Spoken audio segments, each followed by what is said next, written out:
C'est l'équipe du soir, bonsoir à tous et bienvenue. Le mot du jour, José is back. Mourinho est de retour, Pochettino aux oubliettes. Mourinho, nouveau coach de Tottenham. Tottenham actuellement 14e de Premier League. Après 12 journées, 11 points de retard sur Manchester City qui est 4e.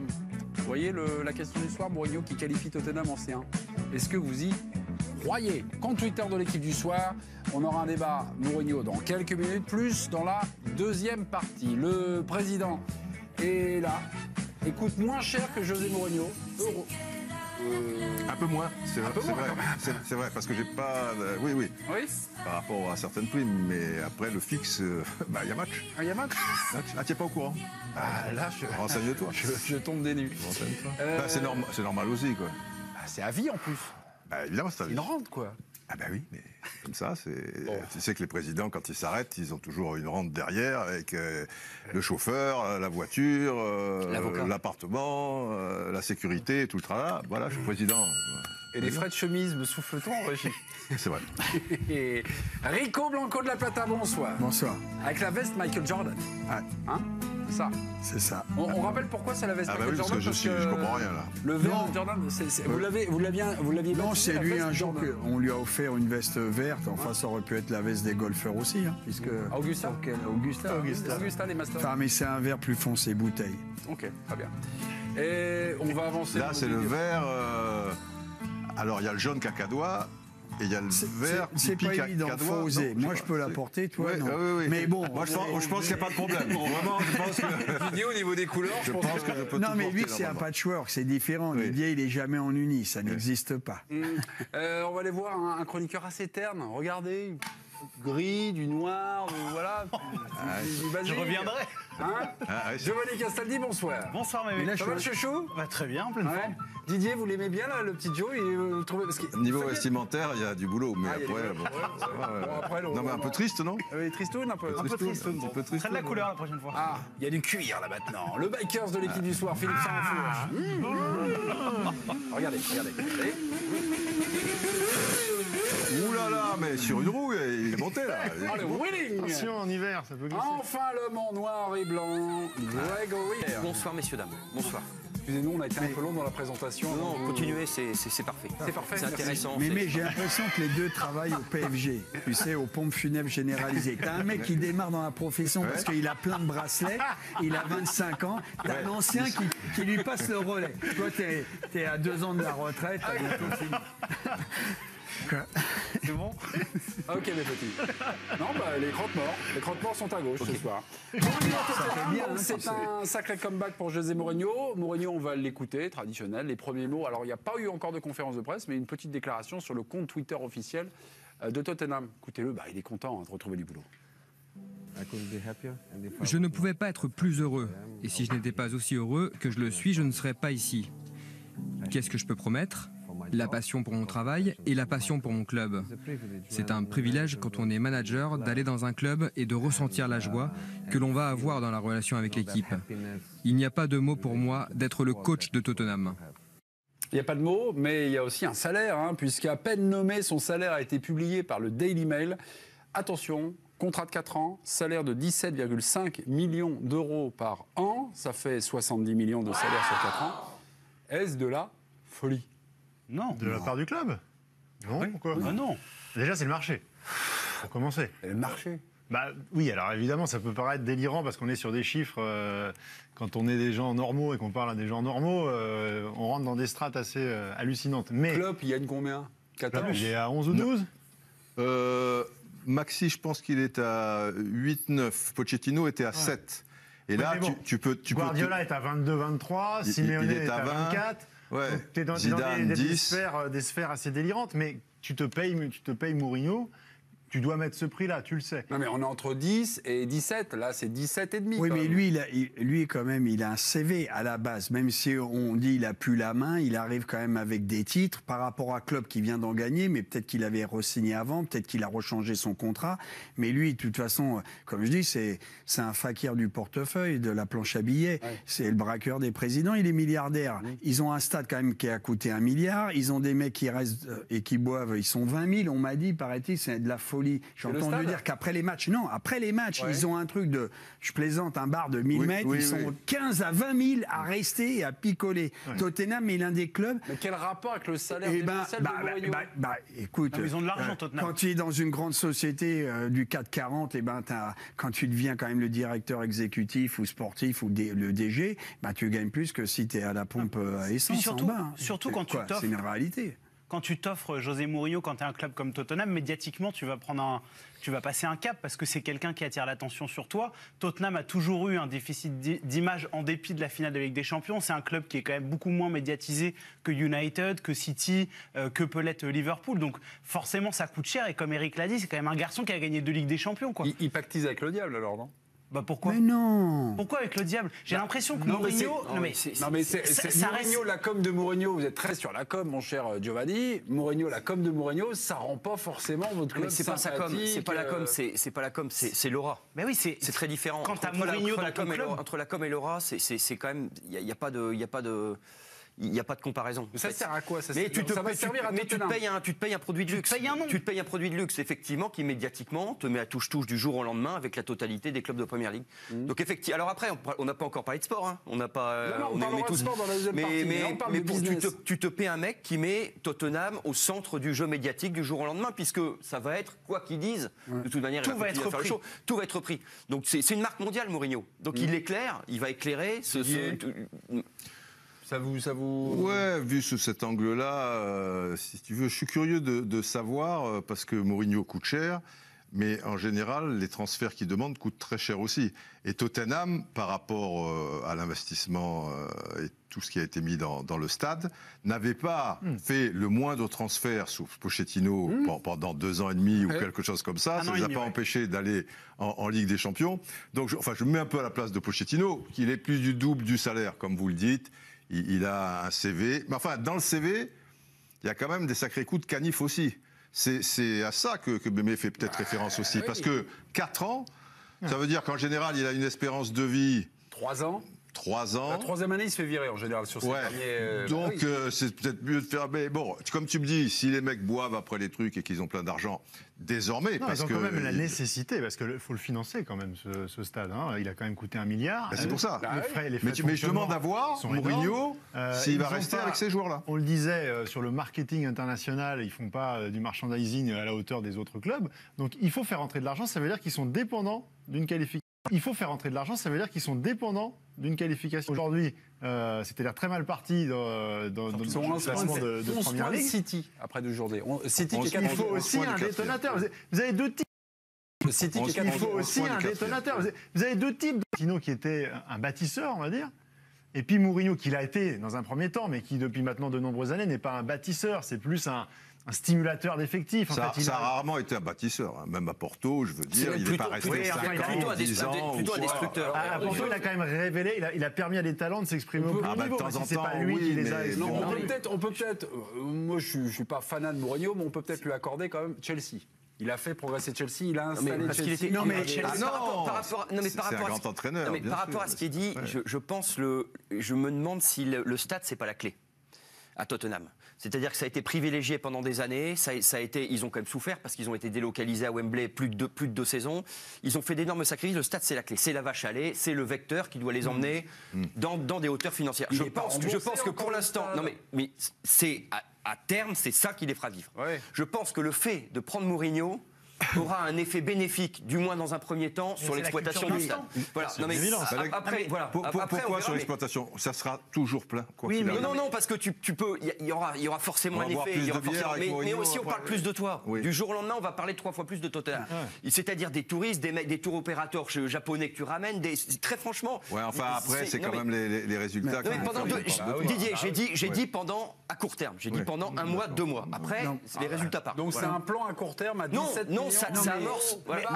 À vous entendre, on condamne Mourinho comme s'il n'allait pas avoir des résultats. Moi, je suis extrêmement curieux de savoir ce qui va se passer sportivement. Et je pense que c'est un bon choix parce que c'est un effectif qui, sur le papier. Sur le choix, je vous coupe parce que. D'accord. Je suis désolé, hein, ça fait 2 fois que je vous coupe. Je suis désolé. C'est pas grave. Non, mais sur le côté gagneur, sur le côté sportif de Mourinho, j'aimerais qu'on en parle aux alentours de 23h ce soir. Je reviens à nos moutons. Je rebondis sur ce que nous nous disait Didier Roustan en disant Pochettino donc gagnait 2 fois moins que Mourinho. Zidane est à 21 quand même, d'accord, je pensais qu'il était... Et Mourinho, il est revenu là. Et Mourinho, lui, Zidane, aura son mot à dire sur les transferts. Chose que n'avait pas forcément Pochettino. De toute manière, ils n'en faisaient pas de transfert depuis 2 ans. Mais ça, c'est fondamental. De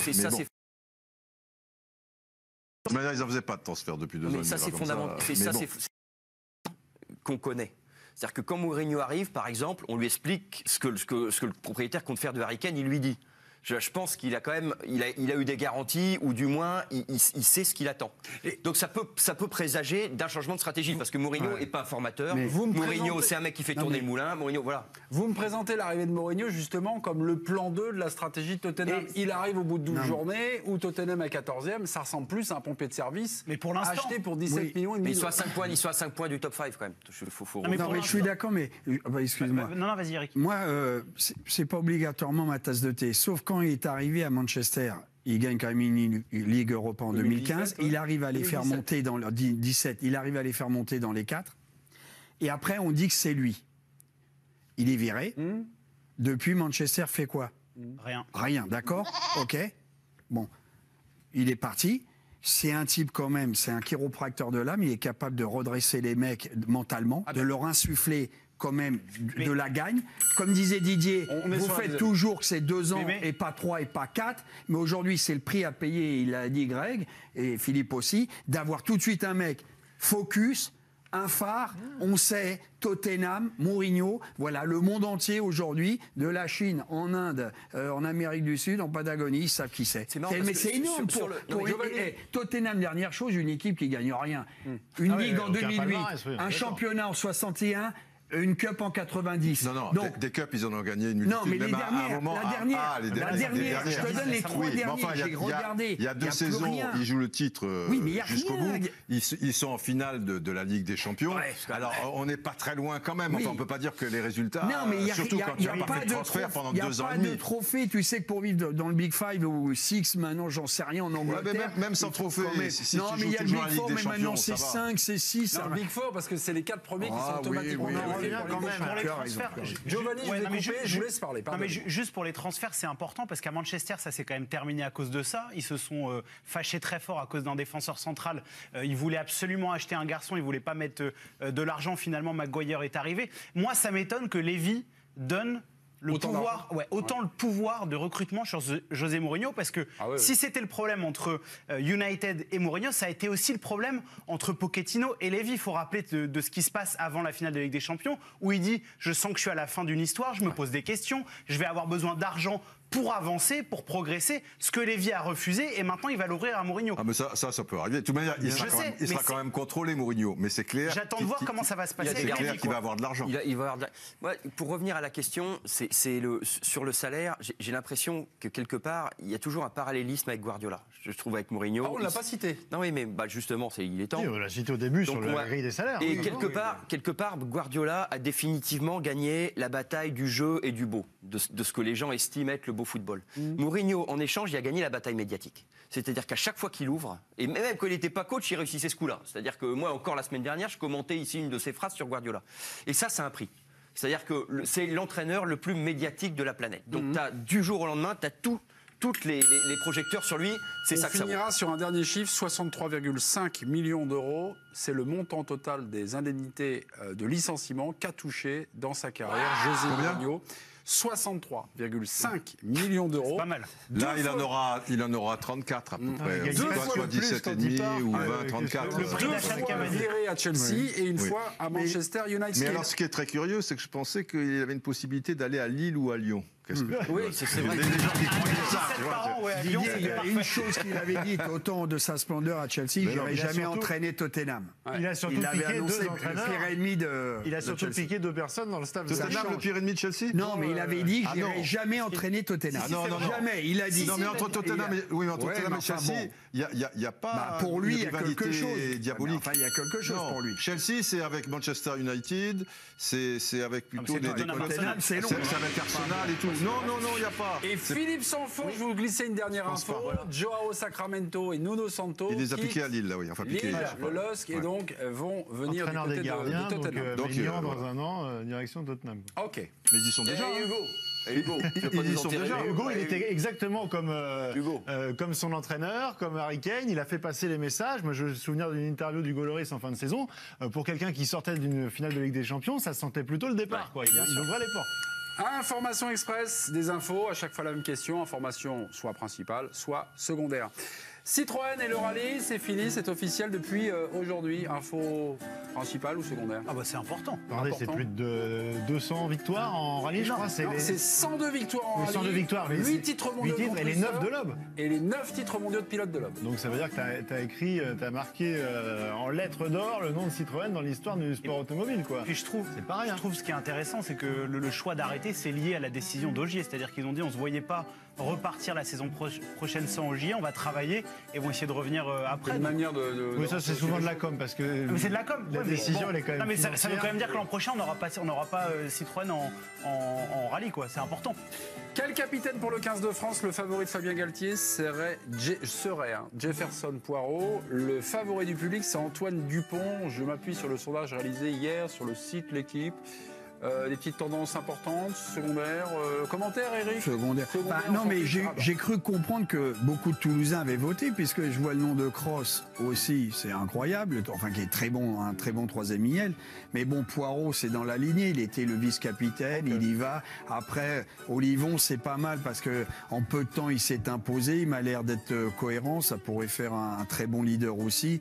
Mais bon, il faut trouver son jeu avant de trouver le capitaine. Ok, le parcours du Dakar 2020 a été dévoilé aujourd'hui. Pour la première fois, le Dakar se déroulera, non pas en Afrique, mais en Arabie Saoudite, du 15 au 17 janvier. On fait un petit tour du propriétaire, là, avec ces images. Le Dakar en Arabie Saoudite, information importante ou secondaire? Moi, ça me fascine quand même. Pourquoi? C'est quand même un pays où, à ma connaissance, les femmes n'ont pas le droit de conduire sans être accompagnées par un homme. Bon, c'est quand même organiser le Dakar où tu as quand même des pilotes féminins qui sont sur le. C'est quelque chose qui profondément m'interpelle. Alors ils ont un discours dessus parce qu'ils disent justement. Oui, voilà, ils disent justement on va ouvrir une voie. Mais enfin, en tout cas, moi je trouve ça plutôt. Vous allez trouver ça, vous caustique, allez voir ça avec un si. Enfin, non, mais c'est quand même particulier, quoi. Il y a un œil politique et puis après, si on se recadre un petit peu au niveau du sportif. L'essence même du Dakar, c'est d'aller découvrir des nouveaux territoires. C'est, je veux dire. Le désert, c'est dans l'ADN du Dakar, et là, tu y es en plein, quoi. Je veux dire, donc l'Amérique du Sud, elle a été bien quadrillée. Il était temps d'aller voir ailleurs, et je pense que pour ça a quand même un intérêt sportif de découverte. Ouais. France-Belgique en amical en mars prochain, c'est du football. Les fédérations des deux pays, c'est une indiscrétion de Joël Dominguetti, travaillent sur ce match, mais Roberto Martinez, le sélectionneur, est contre ce match, car ces deux équipes pourraient se retrouver dans un match crucial à l'Euro. Commentaires ou informations importantes aussi? Je trouve ce que fait Martinez, je trouve ça intéressant, moi. Ouais. C'est-à-dire qu'il veut pas brouiller. Déjà, ça veut dire qu'ils sont arrivés à des kilomètres, le fait que ça. Et parfois, ça arrive. Et il veut pas prendre le risque de dévoiler des trucs ou de remettre une ambiance ou de créer des précédents. Alors, tu rencontres jamais dans les matchs amicaux qui vont précéder l'Euro une équipe de l'Euro, enfin ou une équipe majeure de l'Euro. Oui. Mais je comprends, parce que déjà, eux, il y a eu quand même ce match de Coupe du Monde. Alors, si tu venais à reperdre, tu vois un peu le risque. Et peut-être il y aurait un complexe d'infériorité si après, il vaut mieux garder cette énergie de revanche en la canalisant dans un vrai match plutôt que là, si tu perds encore, effectivement, le troisième match en phase finale, tu es un peu en difficulté. Comme quoi les matchs amicaux sont pas neutres. C'est ça que j'ai appris aujourd'hui. Alors que certains, là c'est le cas de figure, tout à fait. Diego Maradona donne les raisons de son départ du club de Gimnasia La Plata, un mois et demi après son arrivée, car le président... Un peu plus qu'un mois et demi, 72 jours. Excusez-moi. C'est pas pareil, c'est plus de 2 mois. Car le président, Gabriel Pellegrino, est parti. Eh bien oui. Information importante, secondaire, déclaration secondaire, parce qu'il avait dit que son avenir était lié au président. Enfin, avec Maradona, il n'y a rien de secondaire. Oui, totalement. Tout vous intéresse, même ça, même son...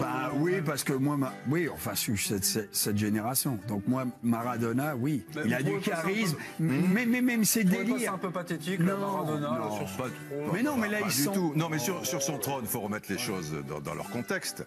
Il a un problème de genou, etc. Et il veut être plus près de la pelouse. Bon. Il va pas se mettre. C'est compliqué de rester 1h30, tu vois, accroupi. Il va pas faire. Il aurait pu faire comme Bielsa. Il a demandé est-ce que vous n'avez pas une chaise ou quelque chose. Il lui amène un trône. Ah, il prend le trône, c'est Maradona. D'un autre côté, tu vois, c'est magnifique. Mais ce qui est formidable, c'est que voilà, c'est l'Argentine. Tout est encore possible. T'imagines ça en Ligue des Champions, c'est impossible. Cette image-là, moi, j'adore. Personnellement, je trouve ça extraordinaire. C'est ça le foot. Didier, sa présentade. Mais bien sûr. Mais trouve un mec de 50 tous les déplacements qu'il a fait. 60 ans, il est né en 60, Maradona, 59 ans, qui arrive pour entraîner un club. On ne le connaissait pas. Ils sont 40 000. Tous les déplacements de Gymnasia, ok, c'est la tournée des Rolling Stones. Et les supporters adverses ont des drapeaux de Maradona, etc. Tu vois, il n'y a plus une histoire parce qu'il y a forcément une rivalité sportive puisqu'il va y avoir un match après. Les joueurs qui sont jeunes, qui n'ont pas machin ou quoi, sont dans ses bras. C'est magnifique. Non, mais l'amour que provoque Maradona, les émotions que provoque Maradona... L'idolâtrie. Là, on est vraiment on est dans l'idolâtrie. Non, oui, mais il y a beaucoup d'amour. Alors, c'est mystique aussi. Je vais passer. Non, on s'en fout. Continuons d'ailleurs une 30. Voilà. Exactement. Maradona, ça dépasse. Tu sais qu'il y a une église maradonienne. Et tu sais ce qu'il faut faire pour être adopté. Alors, il faut marquer un but de la main gauche. On te lance le ballon. Il y a un but de handball. Donc, tu marques de la main gauche.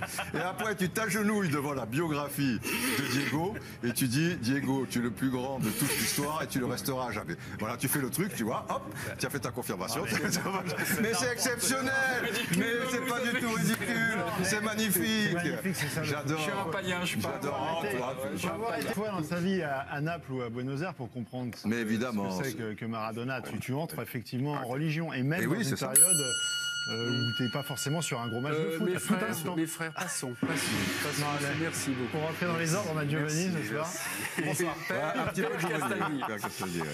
Bale contre Zidane. On interpelle ce soir Zinedine Zidane, coach du Real, au sujet de Gareth Bale. Pourquoi? Parce qu'hier, juste après la qualification galloise contre la Hongrie, Bale, pose avec le drapeau gallois. La polémique et leur message, Pays de Galles, golf et Madrid. Mais surtout, dans cet ordre. C'est ça le problème. S'il n'y a pas dans cet ordre, tu peux dire c'est folklore, il se marre, machin. Est-ce que ça s'adresse pas? Est-ce que ça s'adresse pas? Il faut qu'il y ait quand même un préalable. Est-ce que ça s'adresse pas aux Japonais? Pardon. Excusez-moi. Non, parce que tu lis de droite à gauche au Japon. Greg, regardez. Voilà, c'est ça. Ah, carrément. Ah oui, c'est d'une violence. C'est en direct. Voilà. Non, parce qu'on a prévu les petites choses. Voilà. Samedi, le Real reçoit la Real Sociedad. Zidane est-il obligé d'écarter Bale? Il m'a répondu oui. C'est Giovanni Castaldi qui a 1 minute pour convaincre. Attention, vous n'êtes pas chez vous, Père Schneider. Giovanni, on y va, 1 minute. C'est les Japonais. Oui, je pense qu'il est obligé de l'écarter. Et puis, c'est ce qu'il fait depuis le début de la saison. Il faut comprendre le contexte qu'il y a actuellement avec Gareth Bale au Real Madrid. Ça fait 1 an que ça dure. L'an passé, déjà, Gareth Bale avait été écarté du groupe professionnel par Zinedine Zidane. Il n'en veut plus. Tout l'été, il y a eu ce feuilleton. Le Real a même essayé de vendre le Gallois en Chine. En début de saison, il a profité des blessures de Jovic et Eden Hazard pour grappiller du temps de jeu. Dès que les deux joueurs sont revenus, il a été de nouveau écarté. La situation est absolument irrespirable pour Gareth Bale. On a vu les déclarations également de son agent qui a osé toucher à l'idole Zinedine Zidane. Donc voilà, il est temps que cette histoire s'arrête. Il est temps que Gareth Bale quitte le Real Madrid. Et pour ça, je pense que Zinedine Zidane doit l'écarter dès ce week-end. Et à mon avis, on ne le reverra plus jusqu'à la trêve internationale. Hivernale, pardon. C'était moins d'1 minute, mais c'était en tout cas clair. Voilà. Conseil de coaching et conseil de management directement à Zidane. Il sort de la prison après cette minute pour convaincre et on va justement aller voir les chroniqueurs de l'équipe du soir ainsi que le trop long. Non, le trop long, il n'est pas là. Voilà, compte Twitter de l'équipe du soir. Giovanni vous a-t-il convaincu? On y va, il y a un peu de panique en régie. Habillage à l'américaine, c'est le mouton qui est juste à droite. Voilà, là, tac, merci beaucoup. Convaincu ou pas par Giovanni? Grégo. J'étais pas de son avis, mais il m'a convaincu, oui. Ah, ok. Ah, c'est... Philippe Sansfourche. Il est très convaincant, mais je reste plutôt de l'avis inverse. Ok, très bien. Eric? Non, bons arguments, mais non, il n'est pas obligé. Ok. Président? Il y a peut-être un duel. Ah bah non. On peut pas remettre un duel. Bah oui, on peut pas refaire. On remet pas dans fromage et dessert. Oui et non, quoi. Oui et non. C'est difficile d'être aussi. Enfin, c'est parce que c'est plus complexe. Ça me paraît plus complexe. Un peu. Mais Grégory Schneider, vous m'avez interpellé parce qu'ils sont rares quand même, les chroniqueurs de l'équipe du soir, à changer d'avis en pleine émission. On y va. Oui, parce qu'il m'a remis ça dans le début de l'histoire, en fait. C'est ça qui m'interpelle. C'est-à-dire que c'est plutôt Zidane qui provoque Bale que l'inverse, puisqu'il l'a dit en conférence de presse et tout. D'ailleurs, l'agent de Bale a dû mettre un coup de klaxon pour que ça s'arrête. Donc en fait, c'est une histoire qui est trop antérieure et trop profonde maintenant. Bale manifestement en a pris acte, puisqu'hier il est dans la provocation. Ça va trop loin. Comment voulez-vous qu'un club comme le Real le mette sur le terrain? Essayez d'imaginer la scène. Avec Zidane en conférence de presse qui se pointe derrière en disant non, c'est un joueur comme un autre. C'est pas possible, c'est ça qu'il a dit. Bon, il l'a fait il y a 2 mois, je vois pas pourquoi il l'a fait. Et là, quand même, le mec qui qualifie son... Il a même dit, c'est un joueur du club, on va compter sur lui, ça reste un grand joueur. Pas après hier soir. L'image, elle est pas après hier soir. Il a fait 2 bons matchs où il a enchaîné 3 crochets, il a mis un but et c'était redevenu celui qui allait sauver le Real Madrid. On est un peu dans la réelle politique avec cette histoire. Là, quand même, tu te couches. Quand tu t'appelles Zidane, tu représentes le Real. Enfin, je veux dire, je commence à en avoir sérieusement marre, là, depuis quelques mois, de ce petit refrain sur l'institution au-dessus de tout. Et Cristiano qui part à la fin du stade. On n'a jamais lâché le mot institution. Il faut le licencier sur le champ. Et Neymar, il faut le crucifier. Et Gareth Bale, il faut qu'il parte sans indemnité. Il y a un moment, c'est bon, quoi. On n'a pas dit sans indemnité. Il a un drapeau. En plus de mémoire, je crois qu'il répond à quelqu'un quand il fait ça. Non, la phrase, elle sort pas comme ça de nulle part. Mais voilà, le mec, il se fout. Là, il se fout de son entraîneur et de son club. Il est socios. Il peut pas être sur la pousse. S'il est bon, il gagne. Point à la ligne. Giovanni, vous êtes-il convaincu? Si vous a convaincu, le message sera passé Zidane. Il faudra l'écarter, virer directement du club du Real. Le Castaldi a du poids dans le monde du foot. À tout de suite. Qui arrive mercredi et jeudi, vendredi. Les amis, deuxième partie de l'équipe du soir, en compagnie de Philippe Sansfourche, d'Éric Blanc, de Grégory Schneider, du président Didier Roustan. Puis le petit dernier, c'est Giovanni Castaldi, qui était un peu sur le grill, qui a eu sa minute pour convaincre. Zidane est-il obligé d'écarter Bale? Rapport à la banderole. Il avait dit oui, il est obligé. Est-ce qu'il vous a convaincu, ce cher Giovanni? Est-ce qu'il est obligé de l'écarter? Ouais. Ah, alors écarté peut-être c'est momentanément. Ouais, voilà. Bien sûr. Vous avez dit non, il jouera plus. Et moi je pense qu'il faut le sortir jusqu'à la trêve hivernale. Ok. Pour mieux le vendre au mercato d'hiver. S'il arrive. Faut l'écarteler aussi. Comment? Il faudrait penser à l'écarteler. Oui, l'écarteler. Vous le mettre en prison pour moins que ça. Il y a des mecs qui vont en prison. Et battu en place publique. Exactement. Voilà. Zidane, il devrait lui serrer les pompes. Parce que je suis désolé, mais le Real Madrid plongeait là en début de saison. Qui a redressé la barre? Le mec qu'il fallait jeter, qui valait plus rien. Et Bale, c'est pas n'importe qui. L'homme des Ligues des Champions, c'est lui en finale tout le temps. Alors il a peut-être une tête de con. Là, il a fait de l'humour avec le golf, etc. Mais c'est un immense. Mais c'est un immense joueur. Il faut quand même avoir du respect. Et je suis très surpris quand même que Zidane traite ce dossier, lui qui a été un immense joueur, de cette façon-là. Alors, j'ai pas toutes les billes, mais moi, je trouve... Il n'a rien dit encore. Là, il n'a rien dit. Non, la première fois, en début de saison. Non, mais en début de saison, j'ai vu ses interviews. Il s'est repris depuis. Oui, mais très rapidement. il s'est repris parce que le type pouvait plus partir, qui vaut cher, mais quand même. Comment? On sait pourquoi. Parce qu'il s'entraîne pas. Lui, Rames, Zidane, il a un discours là-dessus. Il dit Rames, c'est lui, il s'entraîne pas. Il le dit. Il dit moi, je peux pas mettre un type qui s'entraîne pas plutôt qu'un mec qui s'entraîne comme un chien qui a sa place. Donc Zidane, il argumente. Après, pourquoi il l'a remis? Mais parce que ça commençait avec le bordel, il y avait les blessures. Mais Zidane, il a un discours dessus clair. Alors, tu trouves que c'est cohérent? C'est Zidane. Moi, je ne vais pas dire Zidane. Non, mais je te dis, c'est pas cohérent. S'il le remet parce qu'il est comme ça. Parce qu'après, il est au taquet. S'il s'entraîne pas plus, c'est pas cohérent. Si t'es cohérent, tu le fais pas jouer jusqu'au bout. Bon, il y a peut-être des choses qui nous échappent. Il y a peut-être aussi, c'est une valeur marchande conséquente. Donc, je veux dire, il y a aussi le Real Madrid qui intervient là-dedans, forcément. Et s'il ne joue pas jusqu'à la trêve ou s'il continue à jouer dès le prochain match, etc., on peut supposer que le Real Madrid met son nez là-dedans aussi. Vous n'avez pas trouvé ça? Moi, j'ai adoré cette banderole. J'ai rigolé. Moi, j'ai rigolé sur le coup. Mais c'est exceptionnel. C'est comme ces bandes de cons, les rugbyman, 20 secondes. Paper, qui nous a poivrés, tu sais, là. Il fait ça à la fin du match avec les journalistes sur la manchette de Valmarina. Mais c'est l'arbitre. Mais c'est extraordinaire. J'ai trouvé ça Mais non, c'est le lendemain. Mais on meurt de ça, Didier. On meurt du conformisme. Mais c'est un arbitre, si tu veux. Mais moi, je le mets arbitre de la finale. Ah bon? Mais il a raison. On peut plus rien faire, plus rien dire. À un moment donné, ça va. Non, mais si Corvère après Schumacher, si tu veux, tu le vois avec. Corvère, c'est parce qu'il siffle pas le péno qu'on n'est pas content. que tout le monde pète un peu les plombs. Il peut se marrer aussi, quoi, je veux dire, tu vois. Il y en a un qui doit quand même rester. Il a le droit, sinon, et en plus, non, alors, il a le droit de préférer le golf au foot. Alors ça, je suis désolé, il est pas footballeur. Oui, mais enfin, parce c'est pas innocent ce qu'il a fait. Oui, non, il mais est après, pas. il faut savoir pourquoi, parce qu'il n'est pas idiot, même s'il a une tête de con, comme dit Eric. Non, mais je tenais à dire un truc. qu'il n'est pas con. Il est un footballeur. Il n'est pas footballeur parce qu'il aime le foot. Il est footballeur parce qu'il est bon en foot. Batistuta n'aimait pas le football, Paolo Rossi n'aimait pas le football. Il y en a beaucoup qui sont comme ça. Et ça n'empêche que c'est d'immenses joueurs et tu as le droit de préférer le golf si c'est ton truc. Ok. Bleu, poule de la mort. Depuis hier soir, c'est certain, les Bleus affronteront une grosse nation dès le premier tour de l'Euro 2020. On vous a mis ces grosses nations donc, dans cette rivière qui va apparaître. Espagne, Angleterre, Italie ou Allemagne. La question est de savoir quel est le pire adversaire pour les Bleus. Habillage à l'américaine. Et on y va. Giovanni Castaldi. Angleterre. Grégory Schneider. Aucun. Oh, champion du monde. Et Philippe Sansfourche. Sportivement, l'Angleterre et l'Italie pour d'autres raisons. Greg Blanc. L'Espagne. Espagne. Didier. La Belgique. Non, on peut pas. On ne peut pas. On ne peut pas quoi? On ne peut pas affronter la Belgique. Ah bon, ils n'étaient pas dedans là? Non. Ah, ils sont pas dedans? Non. Espagne, Angleterre, Italie, Allemagne. La Belgique, pour d'autres raisons, donc sera dans le groupe du Danemark et Russie. On vous expliquera ça un petit peu plus tard dans la soirée. Je dirais Italie. Italie, ok. Ça me plaît parce que... Mais à 10 secondes près, je disais l'Angleterre. Enfin, je veux dire, tu vois, et à 10 secondes près, je disais l'Espagne. Il y a deux Angleterres. Ouais. Moi, l'Angleterre, pour la simple et bonne raison que c'est une équipe qui est imprévisible.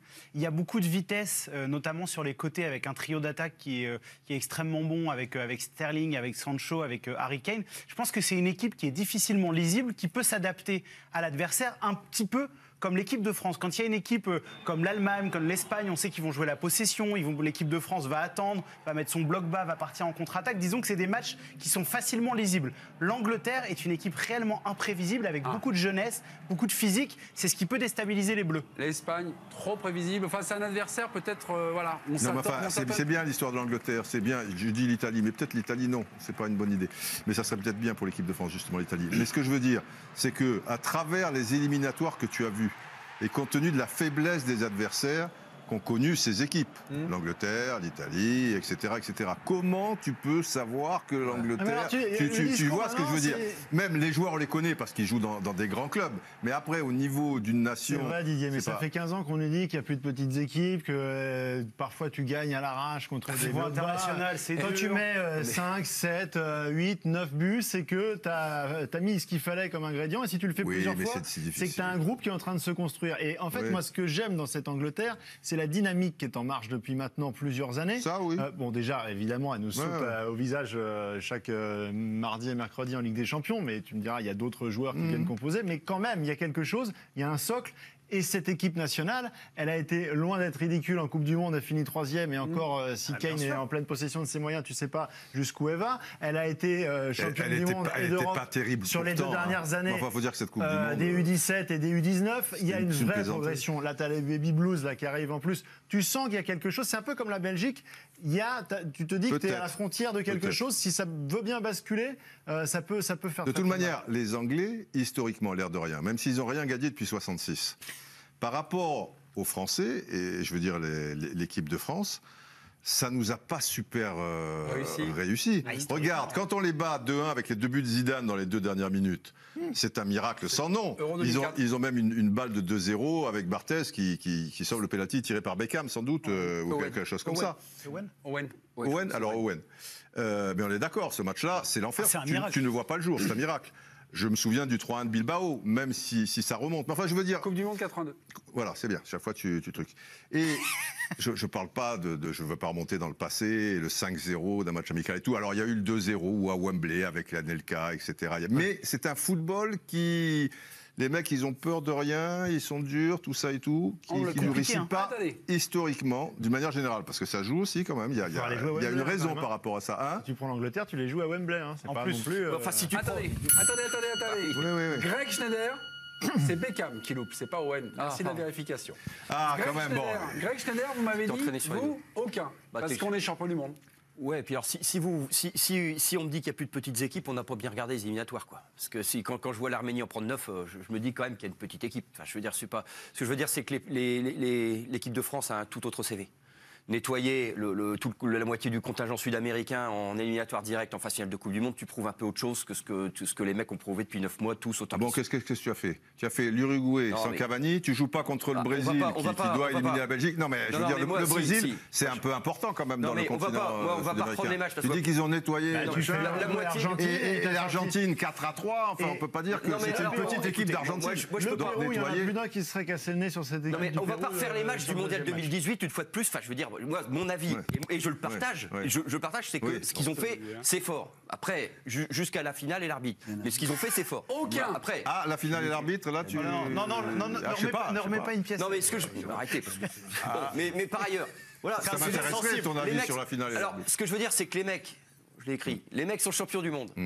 Ils ont normalement, là, les éliminatoires pendant 9 mois, très franchement, ça prend la tête à tout le monde. Ils sont entre 2 tours de Ligue des Champions. Le match de juin, on n'a pas envie de le jouer. Ce que je veux dire, c'est que ça ne présume pas du niveau réel des équipes. Et que la dernière phase finale, c'est quand même ma meilleure référence. C'est ça que je veux dire. Voilà. Mais ce qui est une bonne référence aussi, ça s'appelait la Ligue des Nations. Oui. Et ça, c'est une bonne référence aussi. Oui, mais ils étaient en pleine descente. Enfin, je veux bien. Non, mais... Oui, d'accord. Bon, c'était en pleine descente. L'Espagne pour Éric Blanc, alors que Giovanni Castaldi a dit oui, l'Espagne, on s'attend à un scénario et on pense que finalement, enfin en tout cas, c'est le propos de Giovanni, que l'Espagne, ce football de possession, ça met un peu. Mais l'Espagne, il y a encore une excellente nouvelle. Ce qui s'est passé, c'est comme juste avant la Coupe du Monde, c'est magnifique. Avec Luis Enrique qui revient et les joueurs qui tirent une gueule d'enfer. Et Robert Moreno, l'ancien adjoint qui était évincé. Ça, c'était le côté coulisses. C'est une bonne nouvelle, ça. Ça, c'était une bonne nouvelle, moi, j'en suis pas sûr. Il avait quand même des résultats, il faut le respecter, Luis Enrique. Il n'est pas arrivé dans une équipe qui n'avait pas de problème. Moi, je dis l'Espagne, parce que j'adore son jeu, donc obligatoirement. Après, je trouve qu'ils ont fait rentrer beaucoup de jeunes joueurs. Ils ont tout approuvé. Ils ont retrouvé de la vitesse, de l'efficacité. Ils ont quand même des joueurs exceptionnels. Je dirais, qui sont des cadres encore de cette équipe. Bon, après, moi, je rejoins Greg. Les poules étaient tellement faibles, mais moi, c'est un jeu où je trouve qu'il y a de la création, il y a de la liberté, il y a du déplacement, il y a de la technique, il y a du contrôle. Bon, voilà, c'est pas un jeu qui met en valeur nos qualités. Non, mais j'ai compris. Parce que vous êtes amoureux du football espagnol. C'est pas ça. La France va se balader contre l'Espagne parce que la possession, ça, c'est espagnol. On sera le bloc bas. On va envoyer Griezmann. On va refaire l'Argentine, etc. Mais arrêtons. Mbappé, surtout. Non, mais Mbappé. Mais arrêtons. Il n'y a pas que ça dans le football. Alors maintenant, on sort ça. Mais qui te dit, l'Espagne peut avoir le ballon comme ne pas l'avoir autant que la France a la qualité aujourd'hui pour quand même avoir le ballon. J'ai l'impression, à vous entendre, que l'équipe de France ne va pas progresser dans la possession. C'est très simple. Sur l'ensemble des phases de qualification, l'Espagne est l'équipe qui a le plus de possession. Très faible. Et en deux, c'est la France. Juste derrière. Voilà. Donc la France, aujourd'hui, a une équipe pour moi qui, arrêtons de penser qu'elle ne va plus avoir la possession. Tout dépend le comme choix qu'elle fera. Non. Quand elle n'a pas eu la possession en Coupe du Monde et elle fait une finale à combien de possessions, enfin, mais peu importe. Ça a été un choix. C'est pas parce que tu as ces joueurs-là. Ça a été un choix. Oui, mais Didier. Donc elle peut avoir le choix et elle a les joueurs pour. Et je suis d'accord avec toi. Pour avoir la possession et pour être un peu dans son adverse. Je te donne raison, mais comme il dit, quand tu marques, ça change. Mais c'est surtout qu'aujourd'hui, tu es porteur d'autre chose. Moi, il me semble que Deschamps... Par rapport à la Coupe du Monde, qui a une évolution. Que les joueurs ont un appétit ou une demande, on essaie un nouveau système, certaines choses, et ils vont pas rester toute leur vie en ayant la meilleure équipe à dire on va jouer, on va évoluer. Tu verras quand ils tomberont contre des gros, comment ça se passera. Non, moi je pense qu'il y a obligé d'attendre ça. Sauf par intermittence peut-être, mais tu verras. Ils vont pas abandonner le ballon tout le temps, c'est pas possible. Ah non, pas tout le temps. Dembélé, fantastique. Aujourd'hui, nous sommes tombés sur ça. Ousmane Dembélé régale à l'entraînement du Barça. On se serait cru dans un jeu vidéo. Regardez.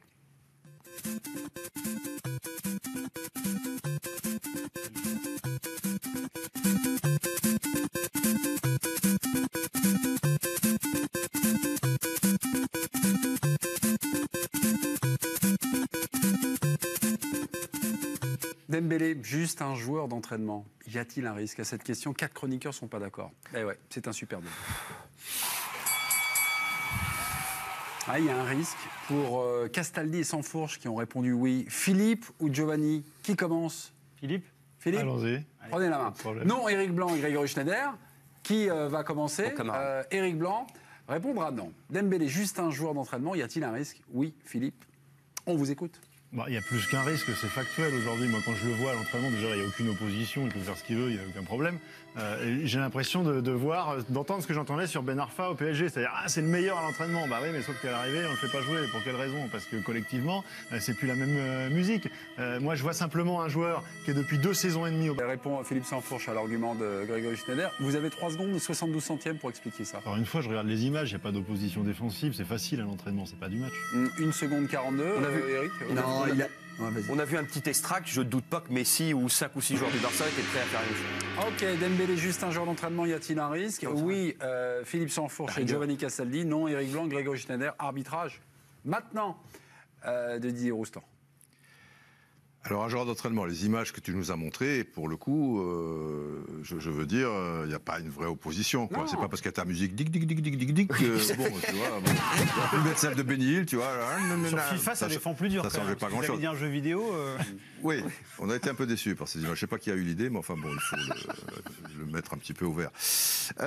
Sinon, moi, je trouve qu'il y a un risque. J'ai toujours dit que Dembélé, il avait un talent énorme, un instinct, tu vois, du dribble, les 2 pieds. Il sait même pas quel est son bon pied d'ailleurs. Mais j'ai toujours eu cette formule, peut-être un peu dure. Il me paraît des fois être un poulet sans tête, quoi. Je veux dire, tu vois, il part dans un truc. Et c'est ça le problème.